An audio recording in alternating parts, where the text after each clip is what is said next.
la tienda de antigüedades de Mateo. El rincón del tiempo. No era tanto una tienda como una biblioteca de objetos olvidados.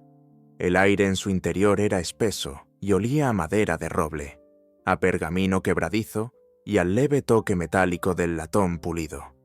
La luz del sol se filtraba a través de un ventanal polvoriento, no para iluminar, sino para bailar sobre las superficies de los muebles barrocos, para revelar el intrincado diseño de un tapiz flamenco o para arrancar un destello de un juego de copas de cristal veneciano. Cada objeto en ese lugar silencioso parecía retener un eco de su pasado, un susurro de las manos que lo habían sostenido, de los ojos que lo habían admirado. Y en medio de ese santuario del tiempo, Leo se movía con la reverencia silenciosa de un monje. Era un joven de poco más de 20 años, de complexión delgada y cabello oscuro, que siempre parecía caerle sobre los ojos. Para la mayoría de los clientes, era prácticamente invisible, una parte más del fondo, ocupado en tareas humildes como desempolvar estanterías o catalogar nuevas adquisiciones en el abarrotado almacén. Mateo lo había contratado hacía un año, compadecido de su aparente timidez y su evidente falta de rumbo. El chico era trabajador, honesto y, sobre todo, silencioso, una cualidad que Mateo, un hombre que prefería la compañía de los muertos a la de los vivos, valoraba enormemente. Pero Mateo no conocía el secreto de Leo. No sabía que cuando los dedos del joven rozaban el lomo de un libro del siglo XVII, Leo no solo sentía el cuero desgastado, sino un cálido y débil pulso, como el recuerdo de un latido del corazón. No sabía que cuando Leo miraba una vieja brújula de marinero, podía percibir un rastro fantasmal de sal y aventura, de tormentas lejanas y cielos estrellados. Para Leo, cada objeto auténtico poseía un aura, un resplandor interior tejido con los hilos de su propia historia. Era una habilidad que había tenido desde niño, una sinestesia del alma que no podía explicar, pero que definía su existencia. Le permitía ver el mundo de una forma que nadie más podía, y por eso encontraba consuelo en la tienda de Mateo, un lugar lleno de vida silenciosa. Aquel martes por la tarde, la campanilla de la puerta sonó con una estridencia que rompió la paz del lugar. Entró un hombre que no pertenecía a ese mundo. Vestía un traje caro y brillante, un reloj de oro macizo en la muñeca y una sonrisa que rezumaba autocomplacencia. Se presentó como señor Jiménez, un inversor con un interés pasajero en las antigüedades. Mateo lo saludó con su habitual cortesía gruñona, sus ojos expertos evaluando no al hombre, sino la probabilidad de que trajera algo de valor o simplemente quisiera perder su tiempo. «Tengo algo que podría interesarle, anciano», dijo Jiménez, su tono condescendiente. Abrió un maletín de cuero y extrajo una pequeña caja de terciopelo. Dentro, sobre un lecho de satén, descansaba una fíbula de plata, un broche con la forma de un águila con las alas extendidas. Romana, siglo II. Perteneció a un legado de la Legio IX hispana. La encontré en una pequeña finca cerca de York, en Inglaterra. Mateo se puso sus gafas de montura gruesa y tomó el objeto con la delicadeza de un cirujano. La historia era buena, casi demasiado buena, pero la fíbula era exquisita. El peso era correcto, la pátina, esa capa verdosa que el tiempo deposita sobre la plata antigua. Parecía perfecta, desigual en los lugares correctos, más profunda en las grietas. Sacó su lupa de joyero, la herramienta que había sido su tercer ojo durante 50 años, y examinó los detalles del águila, las plumas, el ojo diminuto, las garras. La artesanía era soberbia. Murmuró Mateo, un sonido que podía significar cualquier cosa, desde un profundo interés hasta un completo desdén. Internamente, sin embargo, estaba impresionado. No había signos de herramientas modernas. El estilo era consistente con la época. Si era una falsificación, era la mejor que había visto en 20 años. Estaba casi seguro, un 99% seguro, de que era auténtica, y valía una fortuna. Una pieza notable, admitió finalmente, bajando la lupa. ¿Y cuál es su precio, señor Jiménez? Jiménez sonrió, sintiendo la victoria. Soy un hombre razonable. 50.000 euros. Mateo no se inmutó. El precio era alto, pero justo si la pieza era genuina, estaba a punto de hacer una contraoferta, de iniciar el regateo que tanto disfrutaba, cuando una voz suave interrumpió desde el fondo de la tienda. «Con su permiso, señor Mateo». Era Leo. Se había acercado sin hacer ruido, sus ojos fijos no en la fíbula, sino en el espacio que la rodeaba. Mateo frunció el ceño, molesto por la interrupción. Jiménez miró a Leo como si fuera un insecto. «¿Qué quieres? Chico, los adultos están hablando de negocios», espetó Jiménez. Leo ignoró al hombre y se dirigió solo a Mateo. «Señor Mateo, ¿puedo verla?» Mateo dudó por un momento, pero había algo en la mirada de Leo, una seriedad inusual, que lo detuvo. Le pasó la fíbula. Leo no la examinó con una lupa, simplemente la sostuvo en la palma de su mano, con los ojos cerrados por un instante.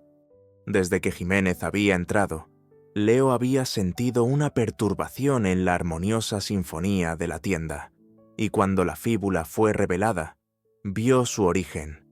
No era un objeto, sino un agujero, un vacío frío en el tapiz de auras cálidas que llenaban la habitación, mientras que una moneda romana cercana brillaba con el débil calor de 1000 manos y un fragmento de cerámica griega zumbaba con el eco de antiguas canciones.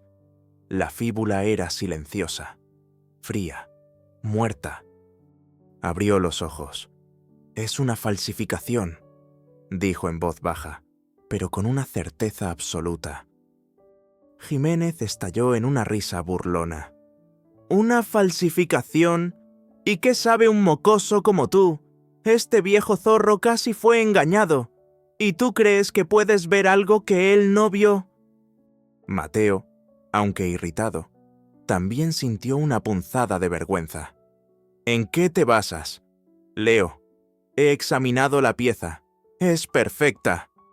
«Casi perfecta», corrigió Leo suavemente. Giró la fíbula y señaló la parte posterior, donde el alfiler se unía al cuerpo del águila. «La pátina aquí», dijo, su dedo rozando apenas la superficie. «Es demasiado uniforme. Un legionario habría prendido y desprendido esta fíbula miles de veces.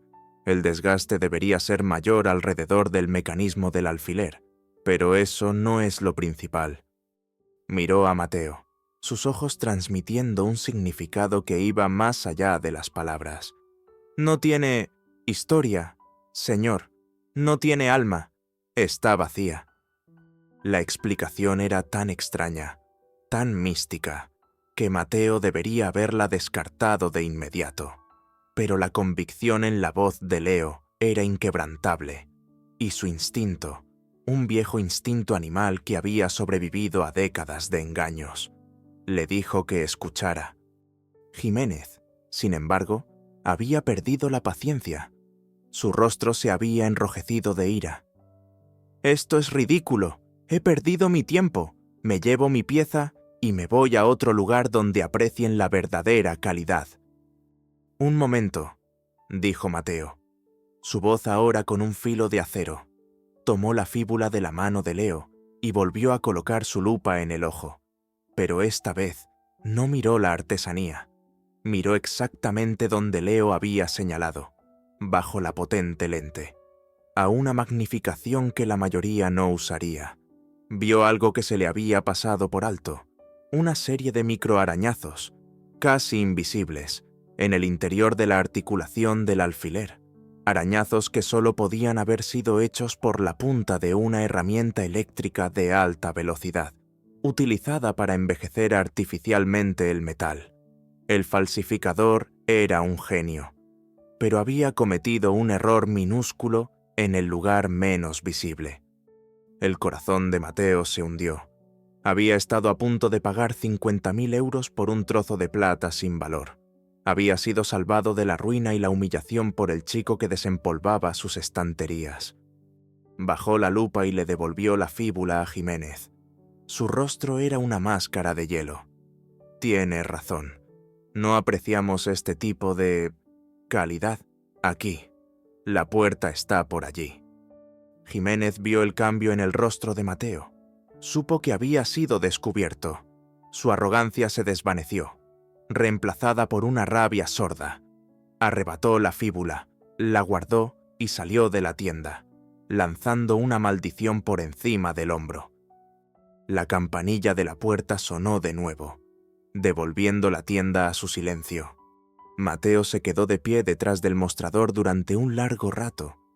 Luego, se quitó las gafas y se frotó los ojos cansados. Miró a Leo, que ya había vuelto a su rincón, preparándose para seguir con su trabajo como si nada hubiera pasado.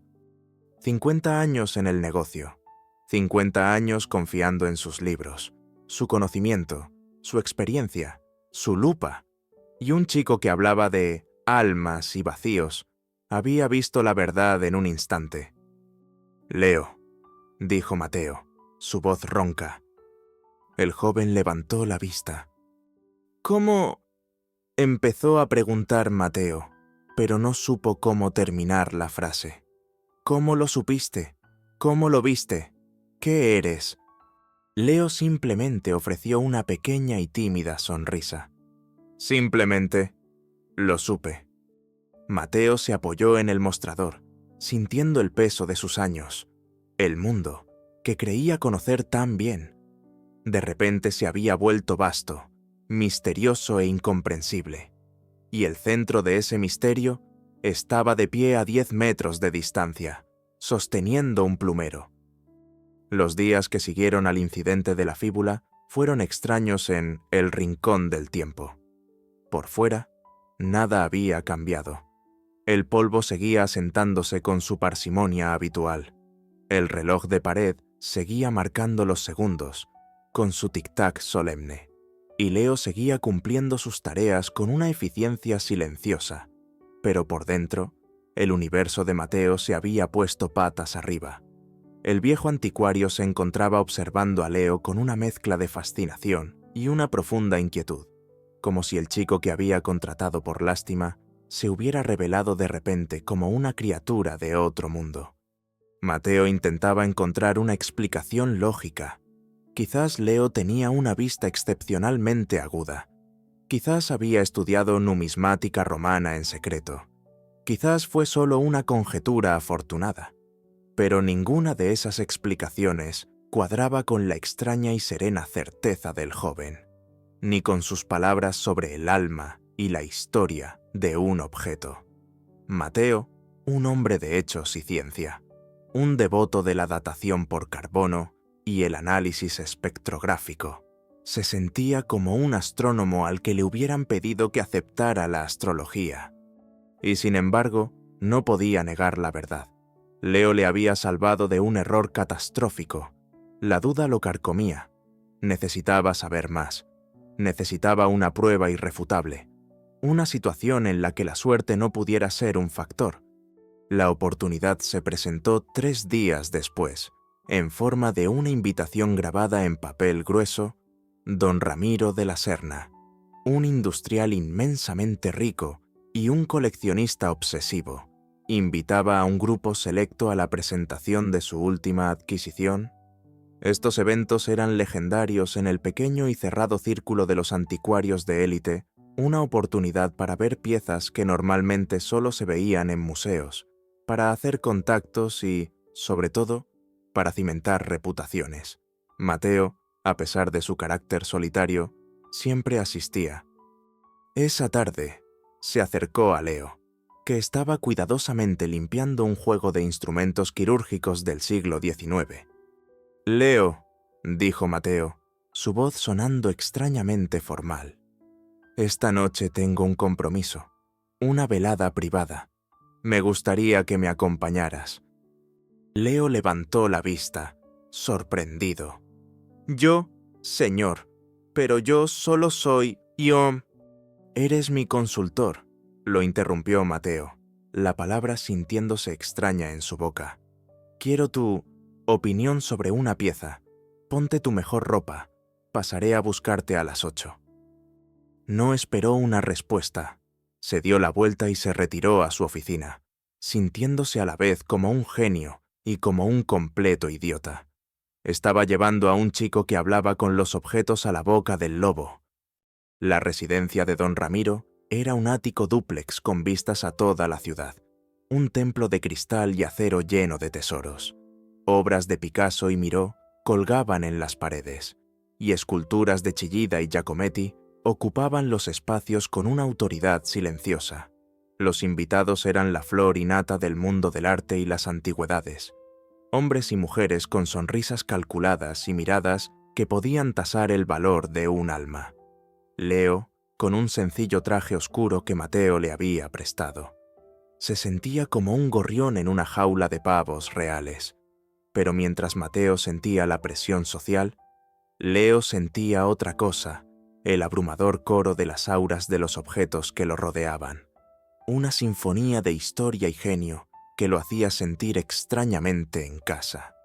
Entonces, el centro de gravedad de la sala cambió. Entró Ricardo Vargas. Vargas era la personificación de la sofisticación y el poder. Un hombre de unos 50 años, con el cabello plateado peinado impecablemente y un traje a medida que costaba más que el coche de Mateo. No era solo un marchante, era un árbitro del gusto. Su palabra podía duplicar el valor de una pintura. Su desdén podía convertir una reliquia en polvo. Se movía por la sala con la gracia de un depredador, saludando a la gente con una sonrisa encantadora que no llegaba a sus ojos fríos y calculadores. «Mateo, viejo amigo», dijo Vargas al acercarse, su voz suave como el terciopelo. «¿Has venido a ver la maravilla?» Luego, su mirada se posó en Leo, un destello de desdén apenas perceptible. «¿Y este es tu nuevo aprendiz?» «Mi consultor», repitió Mateo, con más firmeza de la que sentía. Vargas enarcó una ceja, divertido, antes de ser reclamado por el anfitrión. El momento culminante de la noche llegó. Don Ramiro, rebosante de orgullo, desveló la pieza central. Sobre un pedestal de terciopelo negro, bajo un foco de luz, había un pequeño jarrón de cerámica. Su forma era de una simplicidad engañosa, y su esmalte era de un color azul pálido, casi gris, que parecía contener la esencia de un cielo nublado en un día de primavera. «Damas y caballeros», anunció don Ramiro, «un jarrón Roux, original de la dinastía Son del Norte». Un suspiro colectivo recorrió la sala. La cerámica Roux era el santo grial de los coleccionistas. Se sabía que existían menos de 100 piezas en todo el mundo. Eran legendarias por su esmalte sutil y sus finas crepitaciones. Poseer una era como poseer un fragmento del cielo. Ricardo Vargas se acercó al pedestal, examinando el jarrón con la familiaridad de un viejo amante. «Es magnífico, Ramiro», declaró, su voz llenando el silencio.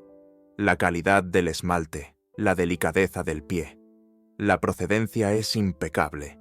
Lo he rastreado personalmente desde una colección privada en Kioto. Esto es, sin lugar a dudas, una obra maestra perdida, una pieza de un valor incalculable». El veredicto de Vargas fue como un decreto real. La sala estalló en murmullos de admiración. Los coleccionistas se agolpaban para ver más de cerca, sus rostros llenos de codicia y asombro. En medio de la euforia, Mateo se inclinó hacia Leo. «Y bien», susurró, «¿qué ven tus ojos?»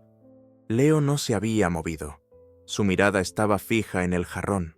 Para los demás, era una obra maestra. Para él, era un grito silencioso. Vio la belleza. La habilidad técnica era asombrosa. El artesano que lo hizo era un genio. Pero el aura, Estaba completamente muerta. Era una cáscara brillante y perfecta, pero hueca por dentro. Carecía del suave y profundo zumbido que miles de años de existencia deberían haberle conferido. Era una imitación tan perfecta que había logrado copiar la forma, pero no podía replicar el tiempo. «Es falso», dijo Leo en voz baja, pero Mateo lo oyó. El corazón de Mateo empezó a latir con fuerza. Esta era la prueba. «Más alto, chico», instó. «Dilo para que todos lo oigan». Leo respiró hondo y, con una calma que desmentía su nerviosismo, avanzó un paso. «Disculpen», dijo, su voz sorprendentemente clara en la sala ahora silenciosa. «Con el debido respeto a don Ramiro y al señor Vargas, ese jarrón es una falsificación. Si hubiera detonado una bomba, el efecto habría sido menos dramático. El silencio fue total, absoluto. Todas las miradas se clavaron en él. Don Ramiro palideció. Mateo sintió una gota de sudor frío recorrer su espalda. Ricardo Vargas se giró lentamente hacia Leo. La sonrisa había desaparecido de su rostro, reemplazada por una máscara de fría incredulidad. «Acabas de decir una falsificación». Se rió, un sonido seco y sin humor. Una acusación audaz para alguien que, perdóname, parece que acaba de salir de la escuela. ¿Y en qué te basas para hacer una afirmación tan extraordinaria, jovencito? Leo se encontró con la mirada de Vargas sin inmutarse. «En la composición del esmalte», dijo, recordando fragmentos de los libros de química que había leído en la tienda.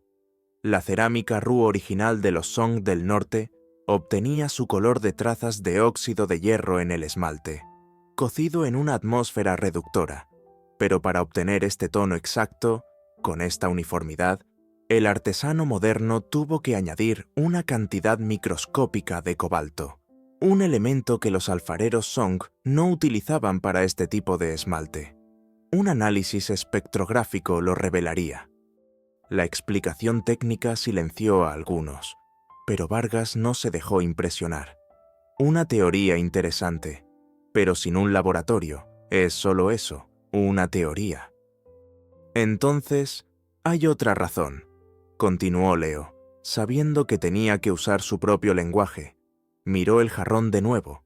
El artesano que hizo esto fue un genio. Estudió cada curva, cada matiz del color, pero solo pudo copiar el objeto, no su espíritu. Un jarrón que ha sobrevivido 1000 años, ha absorbido la luz de 1000 amaneceres, ha sentido el tacto de generaciones, ha escuchado los secretos de las habitaciones en las que ha estado. Tiene una calidez, una vida. Esta pieza», concluyó, su voz bajando a un susurro respetuoso. «Es una obra de arte brillante, pero es un cuerpo sin alma. Está fría». La sala se quedó en silencio, procesando la extraña poesía de su explicación. «T'intellió». Ricardo Vargas lo miró fijamente durante un largo momento, y en sus ojos, Leo vio algo más allá de la ira. Vio un destello de reconocimiento, un depredador que acaba de identificar a una nueva y extraña amenaza. Vargas sonrió de nuevo, una sonrisa gélida, una filosofía encantadora, pero en el mundo real nos basamos en hechos y pruebas, no en poesía. Ramiro, te felicito de nuevo por tu magnífica adquisición. Con un gesto despectivo, le dio la espalda a Leo, dando por terminada la conversación. La tensión se rompió, pero la atmósfera se había agriado. El anfitrión intentó restaurar la normalidad, pero la duda había sido sembrada. Poco después, Mateo y Leo se marcharon. El viaje de vuelta en el taxi fue silencioso. Mateo miraba por la ventanilla las luces de la ciudad, pero su mente estaba en el ático, con el jarrón azul. «Lo que dijiste allí», dijo finalmente, volviéndose hacia Leo, «sobre el espíritu, sobre el cobalto. ¿Estabas seguro?» Leo asintió. Completamente. Mateo se recostó en el asiento. La prueba había sido un éxito más allá de sus sueños más salvajes. El chico no era un fraude, era un prodigio, un milagro. Y en su emoción, Mateo había hecho algo terrible. Había puesto a ese prodigio directamente en el camino de Ricardo Vargas, un hombre que, como Mateo sabía muy bien, no toleraba que su autoridad fuera desafiada. Un hombre cuya reputación valía millones y que la protegería a cualquier precio. Ya no era el maestro de un aprendiz, se había convertido, sin quererlo, en el protector de un tesoro viviente, y acababa de mostrar ese tesoro al dragón más peligroso de la ciudad. Ricardo Vargas no era un hombre que dejara un insulto sin respuesta. Su poder no residía solo en su riqueza o en su conocimiento, sino en la inexpugnable reputación que había construido durante 30 años. Era una fortaleza de confianza y autoridad, y el joven Leo, con sus extrañas palabras sobre almas y espíritus, había abierto una pequeña grieta en sus muros. Vargas actuó con la rapidez y la precisión de un cirujano para sellarla. No atacó directamente. Eso habría sido burdo y habría dado credibilidad a la acusación. En su lugar, activó su vasta red de contactos. En los días siguientes a la velada de don Ramiro, un sutil veneno comenzó a filtrarse en las conversaciones del mundo del arte, en las galerías, en las casas de subastas, en los cafés donde los marchantes se reunían. La historia del joven adivino, de Mateo, se contaba con una sonrisa burlona. Se decía que Leo era un charlatán con suerte, un estafador que intentaba hacerse un nombre atacando a los grandes. Se insinuaba que el viejo Mateo, en su senilidad, se había dejado embaucar. Mateo sintió el cambio inmediatamente. Otros comerciantes que antes lo saludaban con respeto, ahora lo miraban con una mezcla de lástima y desconfianza. Las llamadas telefónicas disminuyeron. Un par de clientes habituales cancelaron sus citas. El rincón del tiempo, que siempre había sido un remanso de respeto, ahora estaba teñido por el escándalo. «Están tratando de aislarnos. Leo», dijo Mateo una mañana, después de una llamada particularmente fría de un colega de Barcelona. «Vargas está moviendo sus hilos. Quiere que nadie vuelva a tomar en serio tu palabra. Nos está desacreditando». Leo, que estaba catalogando una colección de mapas antiguos, asintió en silencio. Sentía el peso de la hostilidad, pero no le afectaba de la manera que Mateo esperaba. Su preocupación no era por su propia reputación, sino por la verdad que había visto en el jarrón. El hecho de que una mentira pudiera ser tan poderosa le inquietaba profundamente. Fue en medio de esta atmósfera gélida cuando entró en la tienda una mujer que parecía llevar el peso del mundo sobre sus hombros. Era una anciana, probablemente de unos 75 años, vestida con un abrigo sencillo pero elegante, aunque desgastado. Su cabello era blanco como la nieve y sus manos, entrelazadas sobre un bolso de cuero gastado, temblaban ligeramente. A pesar de su evidente fragilidad, había en ella una dignidad inquebrantable. Miró a su alrededor, sus ojos recorriendo los objetos hasta que se posaron en Mateo y luego en Leo. «Perdonen», dijo, su voz suave pero clara. «¿Es esta la tienda del señor Mateo?» «Lo es. ¿En qué puedo ayudarla, señora?», respondió Mateo, su tono suavizándose instintivamente ante su presencia. «Mi nombre es Carmen de Alarcón», dijo. «He venido porque he oído una historia sobre un joven que puede ver la verdad en las cosas». Su mirada se posó directamente en Leo. Mateo y Leo intercambiaron una mirada. La red de chismes de Vargas había tenido un efecto inesperado. «Por favor, siéntese, señora de Alarcón», dijo Mateo, ofreciéndole una silla. «¿Qué la trae por aquí?» La mujer se sentó y, tras respirar hondo, comenzó su historia. Su familia, una de las más antiguas de Andalucía. Había caído en tiempos difíciles. Para evitar perder su hogar ancestral, se había visto obligada a vender la pieza más preciada de su herencia, un pectoral de oro precolombino, una pequeña obra maestra de la orfebrería quimbaya que había estado en su familia desde que un antepasado la trajo del Nuevo Mundo, en el siglo XVI.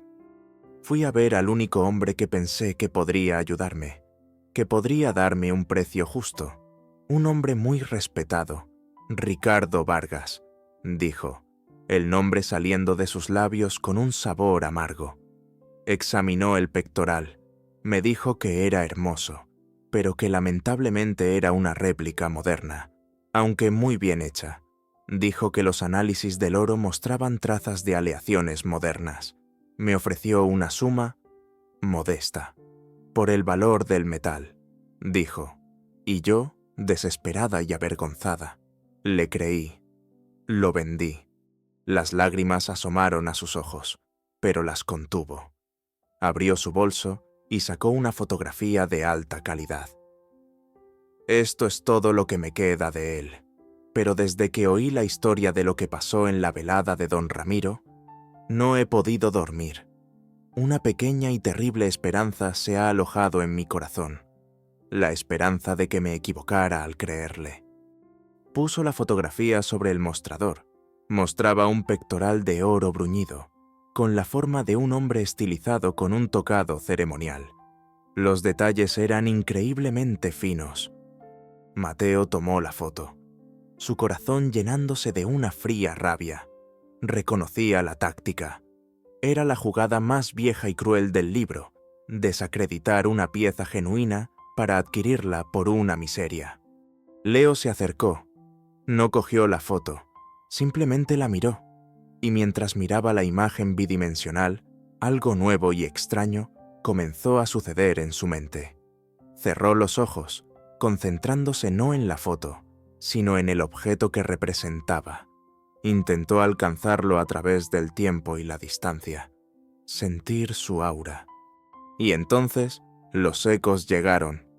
No era una visión clara, sino una cascada de impresiones sensoriales, fragmentos de historia que se arremolinaban en su conciencia. Vio la luz del sol de los Andes, brillando sobre el oro recién trabajado. Sintió el frío de una tumba de piedra donde el pectoral descansó durante siglos. Oyó el murmullo de un ritual antiguo, el olor a incienso y tierra. Vio la mano enguantada de un conquistador español, arrancándolo de su lugar de descanso. Luego, imágenes rápidas, un salón de baile en Madrid, el camarote de un barco, una caja fuerte en una casa solariega andaluza, las manos de generaciones de la familia Alarcón sosteniéndolo, cada uno añadiendo una capa invisible a su historia, a su cálida y vibrante aura.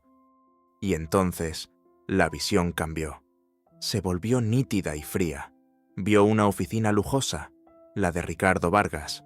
Vio a la señora de Alarcón con el rostro lleno de ansiedad. Vio a Vargas sosteniendo el pectoral, pero sus ojos no eran los de un tasador, eran los de un ladrón. La codicia era tan palpable que Leo casi pudo saborearla. Y entonces vio el truco, un movimiento de manos tan rápido, tan experto, que nadie podría haberlo detectado. Mientras Vargas se giraba para colocar el pectoral bajo una luz de examen, lo cambió por una copia casi idéntica que tenía escondida en un cajón. Fue la copia la que colocó bajo la luz, la copia la que le devolvió a la señora de Alarcón. El último eco que sintió Leo fue el más fuerte. Vio el verdadero pectoral, ahora mismo, descansando sobre un soporte de terciopelo negro, dentro de una vitrina de cristal en la bóveda privada de Ricardo Vargas, rodeado de docenas de otros tesoros robados, cada uno con una historia similar de engaño. Leo abrió los ojos de golpe, jadeando ligeramente. La experiencia lo había dejado temblando. Miró a la señora de Alarcón, su corazón lleno de una abrumadora empatía. «Señora», dijo, su voz temblorosa por la emoción, «usted no se equivocó al dudar. Ricardo Vargas le mintió». Entonces, es auténtico, susurró ella, con el rostro lleno de esperanza. Es más que auténtico, dijo Leo. Es una pieza de incalculable valor histórico, y él lo sabía, pero hizo algo peor que mentirle sobre su valor. Se inclinó hacia adelante. No le compró su pectoral, señora de Alarcón, se lo robó. Lo cambió por una copia durante la tasación. El verdadero tesoro de su familia nunca salió de su poder. Está en su colección privada en este mismo momento. El silencio que siguió fue profundo. Mateo miraba a Leo, su rostro pálido. Había presenciado una especie de milagro. Señora de Alarcón se cubrió la boca con la mano, un sollozo finalmente escapando de sus labios. Eran lágrimas de vindicación, de dolor y de una furia impotente. Lo sabía, susurró. En mi corazón, lo sabía. Pero, ¿qué puedo hacer? Es mi palabra contra la del gran Ricardo Vargas. Por ahora, dijo Mateo, su voz ahora dura como el granito. Se puso de pie y rodeó el mostrador para poner una mano reconfortante en el hombro de la anciana. Pero eso va a cambiar. Le doy mi palabra. Después de que señora de Alarcón se marchara, con la promesa de que lucharían por ella, un nuevo tipo de silencio se instaló en la tienda. Ya no era la paz del tiempo, sino la calma antes de la batalla. Mateo miró a Leo, no como un empleador a un empleado, ni como un anciano a un joven. Lo miró como un soldado mira a un arma secreta que acaba de descubrir que puede ganar la guerra. Esto ya no se trata de jarrones o de reputaciones, muchacho, dijo Mateo solemnemente. Ese hombre no es un comerciante, es un ladrón de historias, un profanador de tumbas con traje caro. Roba el alma del pasado y la encierra en su bóveda. Se acercó a la ventana y miró la calle, pero su vista estaba más allá. Creía que mi trabajo era comprar y vender objetos, pero me has enseñado algo. Los objetos son solo recipientes. Se giró para mirar a Leo, con los ojos ardiendo con un nuevo propósito. No estamos en el negocio de los objetos, Leo. Estamos en el negocio de la verdad y vamos a devolverle a esa mujer su historia. El rincón del tiempo se transformó. La tranquila tienda de antigüedades, antes un refugio del mundo moderno, se convirtió en el cuartel general de una guerra silenciosa, el gran escritorio de roble de Mateo, normalmente cubierto de libros de referencia y catálogos de subastas. Ahora estaba despejado para dar cabida a un único mapa mental que estaban construyendo. En el centro, habían escrito un nombre, Ricardo Vargas. A partir de él, como las patas de una araña, se extendían las pocas hebras que tenían el jarrón Rú, la fíbula romana, el pectoral quimbaya de la señora de Alarcón. Miente, engaña y roba, murmuró Mateo, paseando por la tienda, pero lo hace con la precisión de un cirujano. No podemos enfrentarnos a él directamente. Es la palabra de un chico y un viejo anticuario contra la de un dios del mundo del arte. Necesitamos pruebas, un patrón. Fue Leo quien le dio un nombre a lo que buscaban. Había pasado las noches en vela, repasando en su mente las sensaciones que cada objeto falso le había provocado. La fíbula, el jarrón, la copia del pectoral que había visto en su visión. Todos compartían una cualidad fundamental. «Es como una firma», dijo Leo, su voz pensativa resonando en la tienda silenciosa. «Pero no es una marca que dejan, sino una ausencia. Cada objeto antiguo y genuino tiene una especie de calor, una resonancia. Es el peso de su propia historia. Las falsificaciones de Vargas son técnicamente perfectas, pero están vacías. Son ecos sin voz. Es la firma del falsificador, un vacío helado donde debería haber vida». Mateo se detuvo, fascinado por la descripción. Un vacío helado. era la descripción perfecta para el propio Ricardo Vargas, la firma del falsificador. Repitió: «Me gusta, pero ¿cómo demostramos una ausencia? Leo, ¿cómo le presentamos un vacío a un juez?» «No podemos», admitió Leo, «pero esa firma puede guiarnos.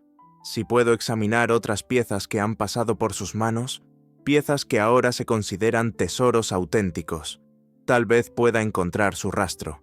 Si ha cambiado un objeto, es posible que lo haya hecho más veces». Mateo asintió lentamente.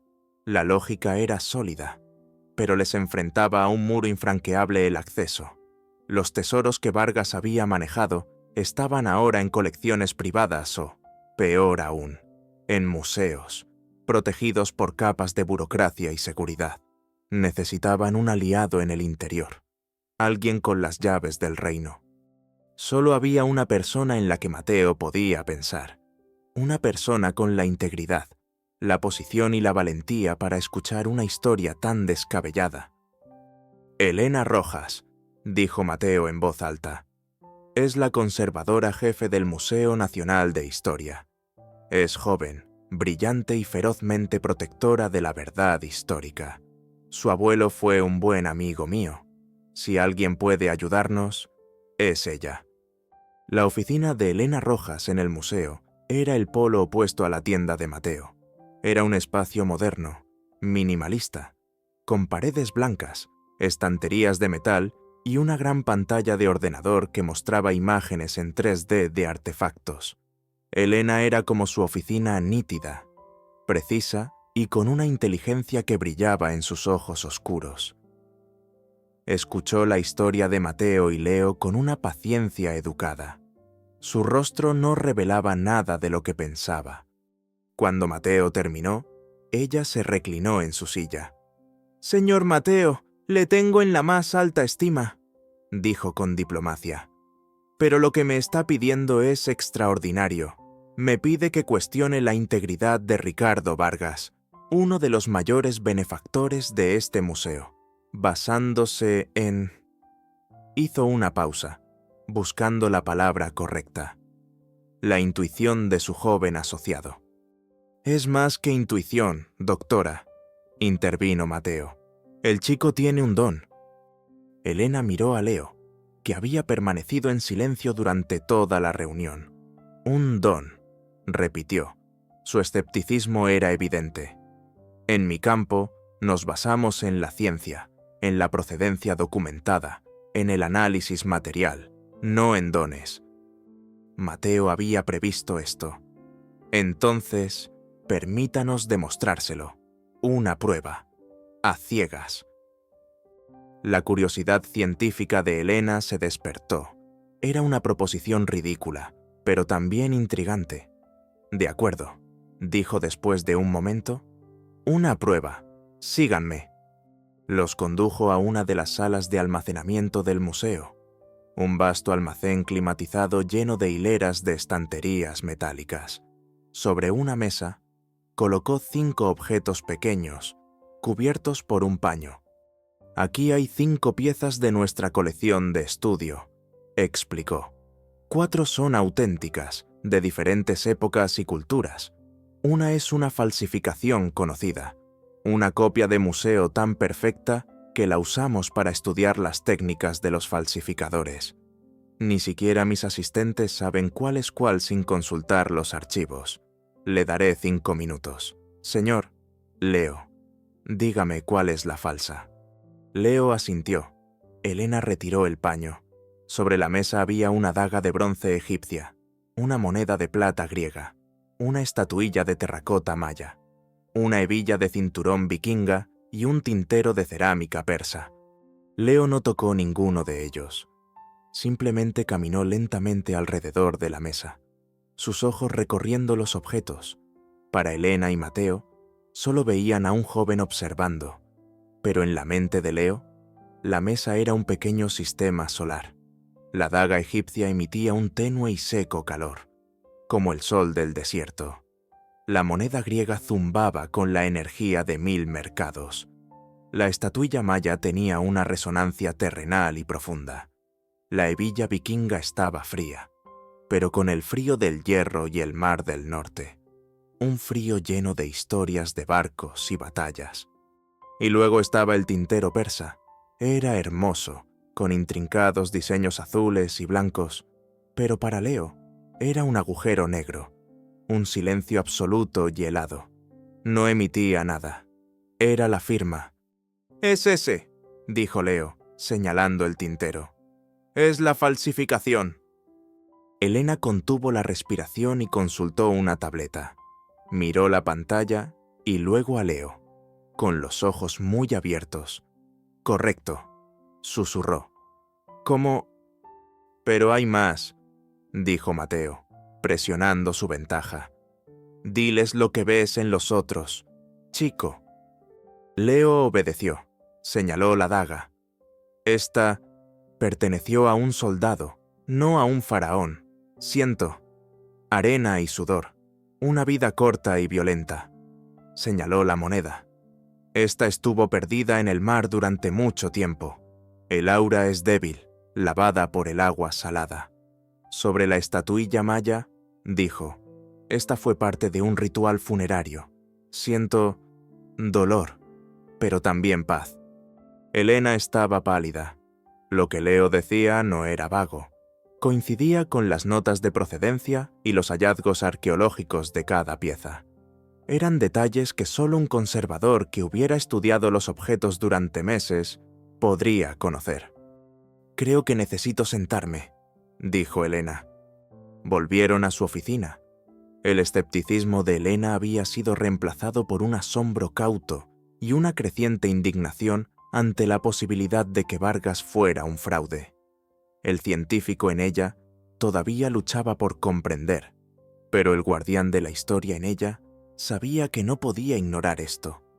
«Si lo que dices es cierto», dijo, su mente acelerada, «las implicaciones son catastróficas». Se levantó y cerró la puerta de su oficina. «Esta noche, después de que el museo cierre, les daré acceso a la galería principal. Hay 3 piezas allí que Vargas nos ayudó a adquirir o autenticar en los últimos 5 años.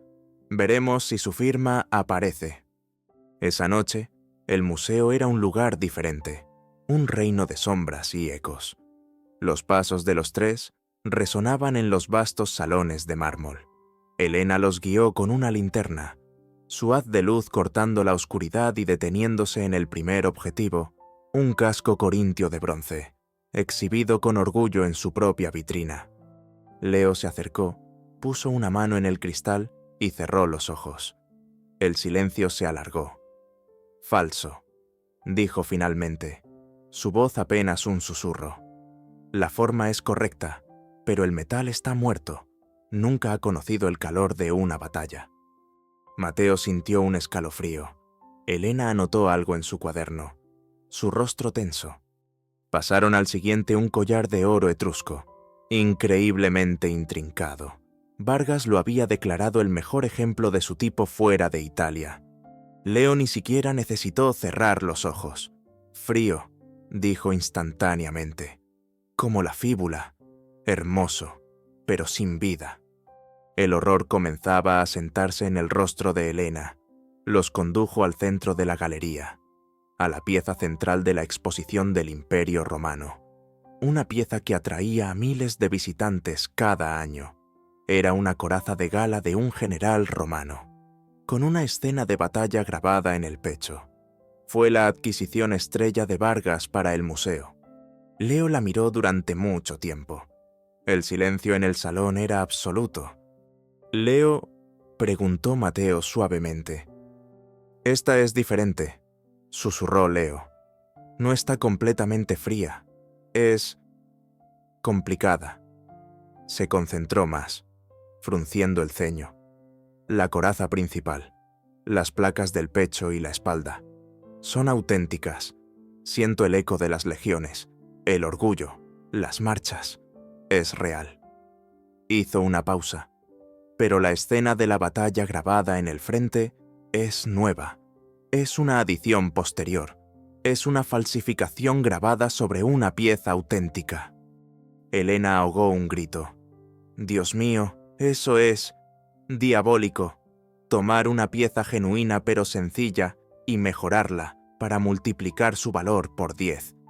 Nadie se atrevería a cuestionar la pieza base porque es real. Habían encontrado el método. No solo creaba falsificaciones desde cero o las intercambiaba, también las alteraba, corrompiendo la historia misma. Se quedaron allí, en la oscuridad del museo, 3 figuras unidas por un terrible secreto. No estaban luchando contra un simple ladrón. Estaban luchando contra un hombre que estaba reescribiendo el pasado, borrando la verdad y reemplazándola con sus propias y hermosas mentiras. La tarea que tenían por delante era ahora de una magnitud aterradora. Tenían que detenerlo, no solo para hacer justicia a la señora de Alarcón, sino para salvar el alma de la historia misma. La noche en el museo dejó una marca en los 3. El horror de su descubrimiento los unió con un lazo más fuerte que la amistad del de la conspiración por una causa justa. A la mañana siguiente, en la trastienda de El Rincón del Tiempo, el olor a libros viejos se mezclaba con el aroma a café fuerte y a una tensión palpable. El mapa mental de Ricardo Vargas en el escritorio de Mateo había crecido, ahora lleno de signos de interrogación y líneas que conectaban su nombre con los tesoros más grandes de la nación. «Ha ido demasiado lejos», dijo Elena, su voz vibrando con una ira fría y académica. «No solo está engañando a coleccionistas privados, está vaciando nuestro patrimonio cultural, está reemplazando nuestra historia con sus mentiras. Si acudimos a la policía, se enterrará en burocracia. Vargas tiene amigos en todas partes. Negará todo. Y nuestra única prueba real es...»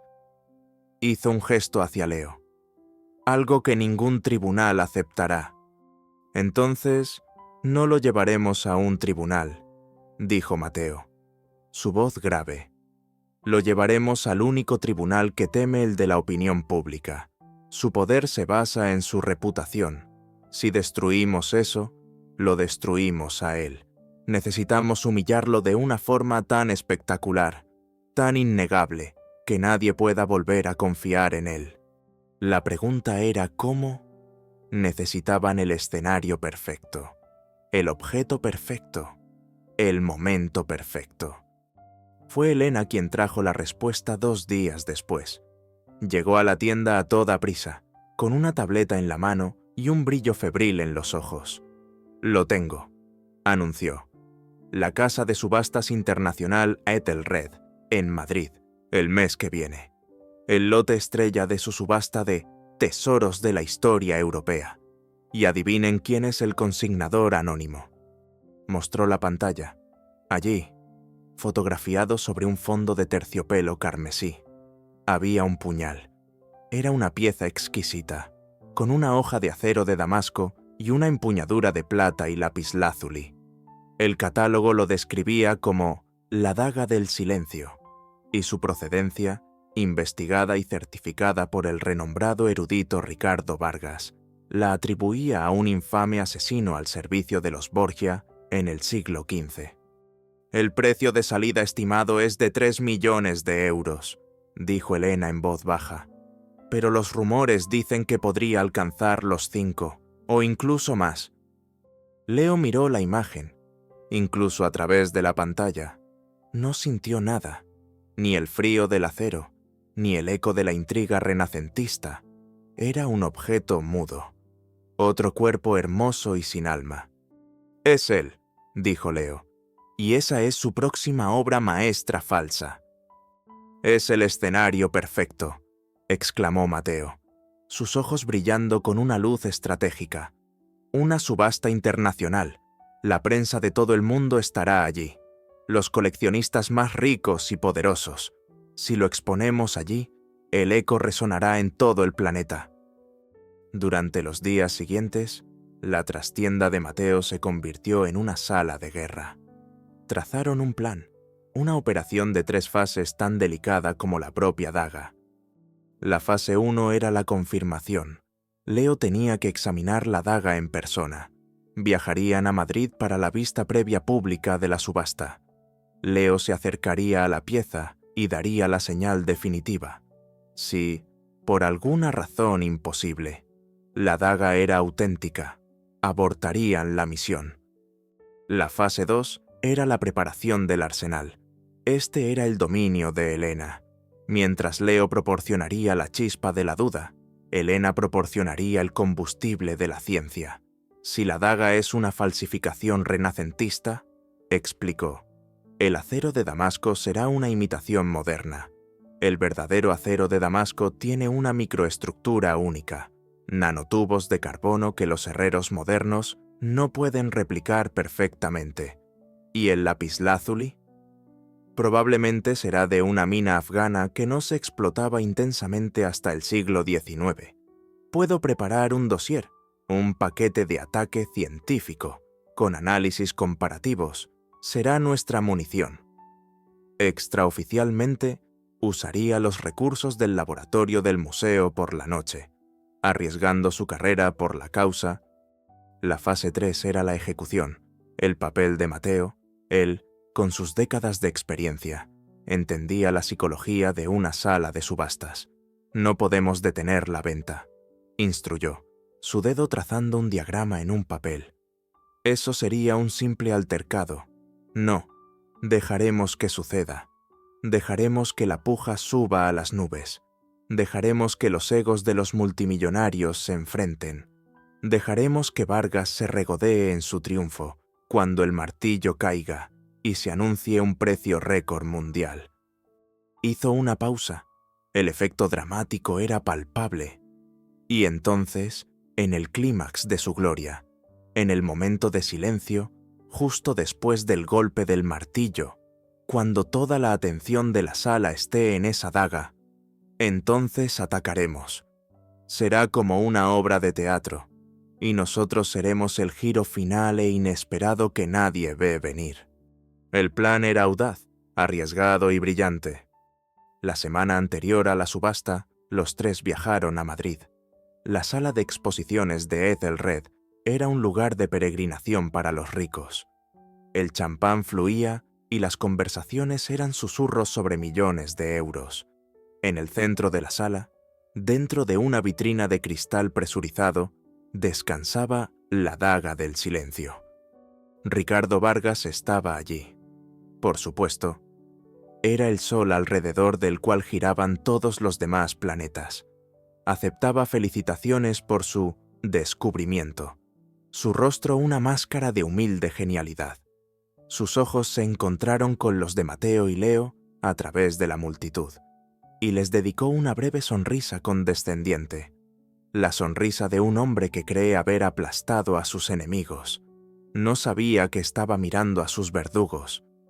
Fingiendo ser meros curiosos, el trío se acercó a la vitrina, mientras Mateo y Helena distraían a un guardia de seguridad con preguntas técnicas sobre el cristal.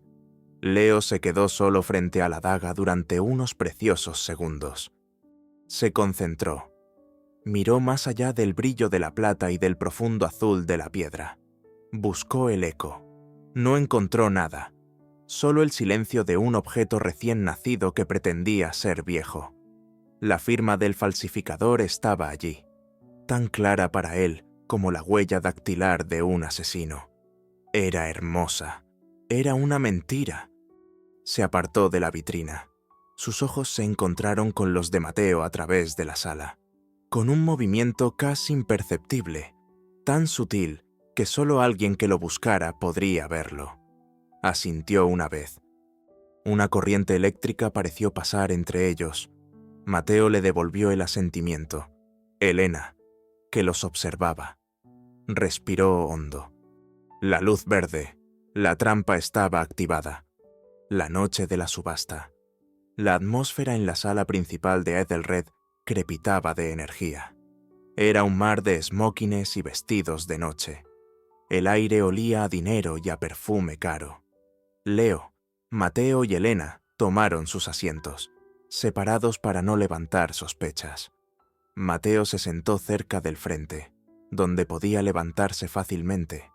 Elena se sentó cerca de un periodista de arte que conocía y en quien confiaba, lista para entregarle su dossier en el momento preciso. Y Leo se sentó en la parte de atrás, el observador silencioso, el corazón de la operación. Vieron a Vargas entrar en su palco privado, levantando una copa hacia sus admiradores, la imagen misma del éxito. El subastador, un hombre de teatralidad consumada. Comenzó la velada, lote tras lote. Las pinturas y esculturas se vendían por sumas asombrosas, pero todos esperaban el evento principal. Finalmente, llegó el momento. Las luces de la sala se atenuaron, dejando un único y dramático foco sobre el pedestal donde se exhibía la daga. «Y ahora, damas y caballeros», anunció el subastador, su voz resonando con reverencia. «El lote 137, una pieza que reescribe la historia, la legendaria daga del silencio». Un silencio expectante se apoderó de la sala. Leo sintió su corazón latir con fuerza contra sus costillas. Mateo se ajustó la corbata, sus nudillos blancos. Elena tenía la mano sobre su bolso, donde el paquete de ataque esperaba. El telón estaba a punto de levantarse para representar la mentira más cara de la historia de las subastas, y ellos estaban listos para quemar el teatro hasta los cimientos. El subastador levantó el mazo, su rostro iluminado por la emoción del momento.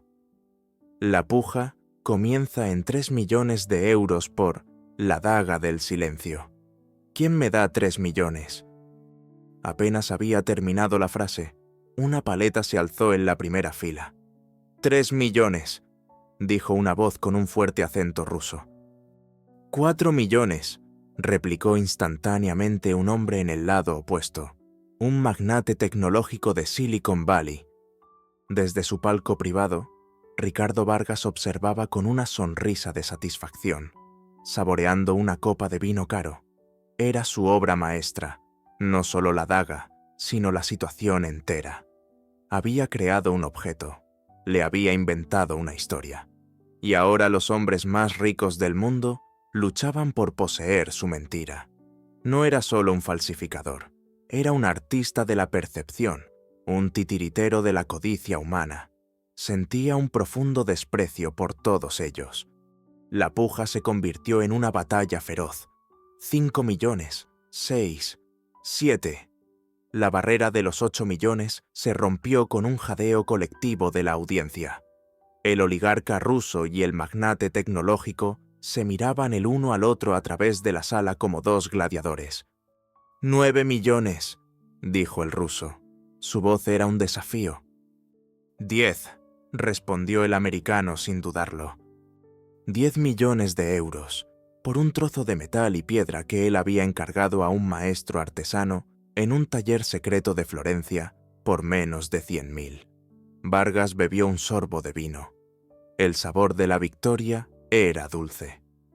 El subastador, sudando bajo los focos, miró al oligarca. El ruso negó con la cabeza. Derrotado. 10 millones de euros a la paleta número 77, cantó el subastador, su voz temblando de emoción. 10 millones a la 1, 10 millones a las 2. La sala contuvo la respiración. «Vendido», gritó, y el mazo cayó con un golpe seco y resonante que pareció sacudir la habitación. «Vendido por 10 millones de euros, un nuevo récord mundial para un arma renacentista». Un aplauso atronador estalló en la sala. La gente se puso de pie.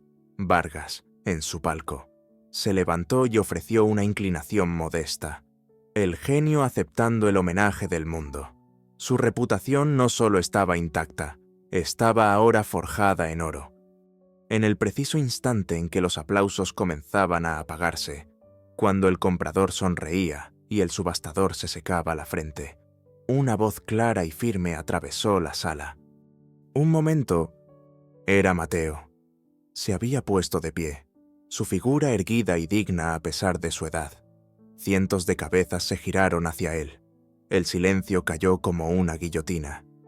«Mi nombre es Mateo Alonso, y he sido anticuario en esta ciudad durante 50 años», dijo, su voz proyectándose con una fuerza sorprendente. «Y antes de que esta venta histórica se registre, y antes de que el dinero cambie de manos, exijo que la autenticidad de esta pieza sea verificada de forma independiente». El subastador, desconcertado, balbuceó: «Señor, la pieza ha sido completamente verificada y su procedencia certificada por el experto más respetado en el campo, el señor Ricardo Vargas». «Precisamente por eso exijo que se verifique», replicó Mateo, su mirada desafiante encontrando la de Vargas en su palco. La sonrisa de Vargas se había congelado en su rostro.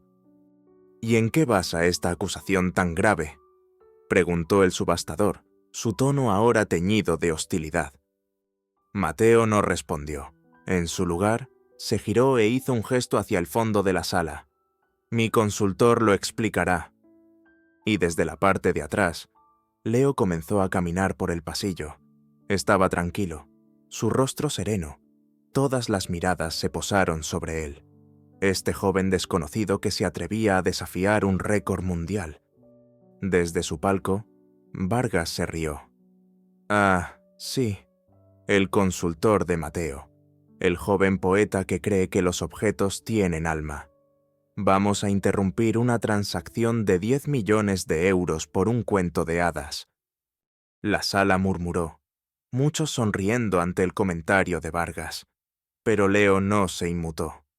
Se detuvo en el centro del pasillo, su mirada fija en la daga sobre el pedestal. «El señor Vargas tiene razón», dijo Leo, su voz clara y tranquila llegando a cada rincón de la sala. «Yo sí creo que los objetos tienen alma, un alma forjada por el tiempo y la historia. Un objeto que ha sobrevivido 500 años, que ha pasado por las manos de príncipes y asesinos, que ha sido testigo de la intriga y la traición. Debería gritar su historia». Se giró hacia la audiencia. «Pero esta daga no grita, ni siquiera susurra. Está en silencio. Es una pieza de una belleza exquisita, una obra de una habilidad increíble, pero es una habilidad moderna. El artesano que la forjó fue un genio, pero no pudo darle el único ingrediente que no se puede fabricar: el tiempo. Esta daga no tiene pasado. Nació en un taller hace menos de un año». La elocuencia poética y la extraña certeza de Leo dejaron a la audiencia en un silencio perplejo. Era una acusación fascinante, pero no era una prueba. «¡Absurdo!», tronó Vargas desde su palco. «Esto es un circo, seguridad. Saquen a estos locos de aquí». «Quizás la poesía no le convenza, señor Vargas», dijo una nueva voz. Era Elena. Se había puesto de pie, con una tableta en la mano. «Pero quizás la ciencia sí lo haga». Todas las miradas se volvieron hacia ella. El periodista a su lado ya estaba grabando. «Soy la doctora Elena Rojas, conservadora del Museo Nacional de Historia», se presentó. «Hemos realizado análisis en materiales de composición similar. El llamado acero de Damasco de esta hoja carece de la estructura de nanotubos de carbono característica de la forja persa del siglo XV. Es una imitación de alta calidad hecha por grabado ácido sobre acero de crisol moderno». Hizo una pausa, dejando que la información se asentara. «Además, el lapislázuli de la empuñadura, un análisis isotópico de una muestra de polvo de una pieza similar de la misma fuente, demostró que procede de la mina de Sare Sang, en Afganistán. Pero el perfil geoquímico coincide con la beta C, una beta que, como todos los gemólogos saben, no se explotó comercialmente hasta finales de 1800. Es geológicamente imposible que esta piedra estuviera en la Italia del Renacimiento». El dossier de Elena, el paquete de ataque, había sido desplegado. La poesía de Leo ahora estaba respaldada por la fría y dura ciencia. El efecto fue instantáneo y devastador. La sala explotó en un caos. El multimillonario americano que había ganado la subasta se puso en pie de un salto, su rostro rojo de furia. «Retiro mi oferta. Esto es un fraude». Los periodistas corrían por los pasillos. Las cámaras de los móviles grababan desde todos los ángulos. El subastador parecía a punto de desmayarse. Atrapado en su palco, Ricardo Vargas vio cómo su mundo se derrumbaba en tiempo real. Su rostro pasó de la ira a la incredulidad y finalmente al pánico puro. Su fortaleza, su reputación, se había desmoronado en menos de 5 minutos. Estaba expuesto, humillado frente a las mismas personas a las que había engañado durante décadas. En medio del tumulto, mientras los guardias de seguridad intentaban controlar la situación, Mateo se acercó a Leo. El joven estaba de pie, tranquilo en el ojo del huracán que había creado. El viejo anticuario miró al chico, a este enigma que había entrado en su tienda polvorienta, y sintió una oleada de emoción tan profunda que le hizo temblar. Era admiración, era gratitud, era un asombro reverencial. Puso una mano firme sobre el hombro de Leo. Lo miró a los ojos, y en ese momento, la dinámica entre ellos cambió para siempre. El viejo maestro reconoció al nuevo. «Maestro», dijo Mateo, su voz llena de un respeto absoluto y sincero.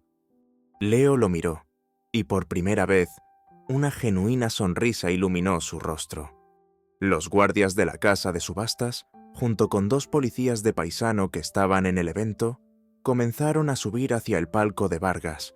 Las luces de las cámaras parpadeaban como un rayo, capturando la caída de un titán. La daga del silencio yacía sobre su pedestal de terciopelo, la luz revelando ahora no su belleza, sino su engaño. El Kiet Tak se había hecho añicos, y con él, el hombre que lo había creado. El caos que siguió al golpe del mazo fue total. La sala de subastas, antes un templo de la opulencia, se convirtió en un manicomio de cámaras parpadeantes, voces airadas y una confusión generalizada. Ricardo Vargas, atrapado en su palco de cristal como un espécimen en un frasco. Fue escoltado por la policía, su rostro de mármol finalmente resquebrajado por una máscara de pura furia y humillación. La daga del silencio, la obra maestra de su engaño, fue cuidadosamente empaquetada como prueba en un caso que ya era la noticia principal en todos los portales de noticias del mundo. Leo, Mateo y Elena fueron conducidos a una sala tranquila, donde dieron sus declaraciones iniciales. Habían encendido la mecha, y ahora la explosión era incontrolable. La caída de Ricardo Vargas no fue un evento aislado. Fue un terremoto que envió réplicas a todos los rincones del mundo del arte. El dossier de Elena, combinado con la confesión de un aterrorizado maestro artesano en Florencia y las docenas de tesoros robados encontrados en la bóveda personal de Vargas, formaron una avalancha de pruebas irrefutables. La red de Vargas, que incluía a tasadores, transportistas e incluso a algunos funcionarios corruptos, se desmoronó como un castillo de naipes. Los museos de todo el mundo iniciaron auditorías frenéticas de todas las piezas que Vargas había tocado. El casco corintio y el collar etrusco del Museo Nacional de Historia fueron silenciosamente retirados de la exhibición, reemplazados por una pequeña nota que leía «En proceso de reautenticación». El mundo del arte se vio obligado a mirarse en un espejo y no le gustó la vanidad y la credulidad que vio reflejadas. El juicio de Ricardo Vargas fue breve y brutal. Enfrentado a un montaje de pruebas y testimonios, fue condenado por fraude, crimen organizado y robo a gran escala. Su sentencia fue de 30 años en una prisión de máxima seguridad, su verdadero castigo. Sin embargo, no fue la pérdida de su libertad, sino la aniquilación total de su legado. El nombre que había construido con tanto cuidado para que fuera sinónimo de excelencia, se convirtió en una advertencia, una palabra para el engaño al más alto nivel. En medio de este torbellino, el nombre de Leo se convirtió en una leyenda. Los medios lo apodaron el Ojo de Oro, el oráculo de los antiguos, el chico que podía ver el tiempo. Le llovieron ofertas. Las casas de subastas le ofrecían puestos como jefe de autenticación con cheques en blanco. Museos de renombre mundial le rogaban que se uniera a sus juntas directivas. Coleccionistas privados multimillonarios le ofrecían fortunas solo por pasar una tarde en sus bóvedas. Un día, el director de la casa de subastas Ethelred en persona visitó el Rincón del Tiempo. El hombre, impecablemente vestido, parecía fuera de lugar en la polvorienta tienda. Le ofreció a Leo un contrato que lo habría hecho rico más allá de sus sueños. Leo, que estaba reparando la encuadernación de un viejo libro, escuchó la oferta con paciencia.